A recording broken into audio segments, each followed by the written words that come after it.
ಅಡಿಗೆ ಏನೇನಿದೆ ಅಂತ ಹೇಳ್ತೀಯಾ? ನೀನು ಎಷ್ಟು ಮಟ್ಟ ತಿಳ್ಕೊಂಡಿದ್ಯಾ ಅಂತ ನೋಡೋಣ, ಓಕೆನಾ? ಓಕೆ. ಈಗ ಇದಕ್ಕೇನಂತಾರೆ? ಇಂಜಿನಿಯರ್ ಸಂಪು. ಇಂಜಿನಿಯರ್ ಸಂಪ. ಇದು ಇದು ಇದು ಸ್ಟೇರಿಂಗು ರ್ಯಾಮ್. ಸ್ಟೇರಿಂಗ್ ರ್ಯಾಮಾ? Steering ram. ಇದೇನಿದು?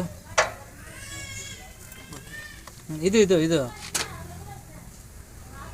ಇದು ಇಂಜಿನ್. ಇಂಜಿನ್ನು? ಇಂಜಿನ್ ಇಲ್ಲಿಗೆ ಎಂಡ್ ಆಯಿತು. ಈ ಕಡೆ, ಇಲ್ಲಿಂದ ಈ ಕಡೆ ಏನು ಇದು ಗೊತ್ತಿಲ್ಲ. ಗೇರ್ ಬಾಕ್ಸ್ ಅದು. Gear box. ಆ ಕಡೆದು ಈ ಕಡೆ ಜೈಂಟ್ ಉದ್ದಕ್ಕಿರೋದು ಇದು ಹೌಸಿಂಗ್. ಹೌಸಿಂಗು. ಅದ್ರ ಪ್ಲೇಟ್ ಇರೋದು ಅದೇನಿಗೆ ಕೊಟ್ಟಿರ್ತಾನೆ? ಇದು ಬ್ರೇಕ್. ಹಾಂ, ಬ್ರೇಕು. ಯಾವ ಬ್ರೇಕು?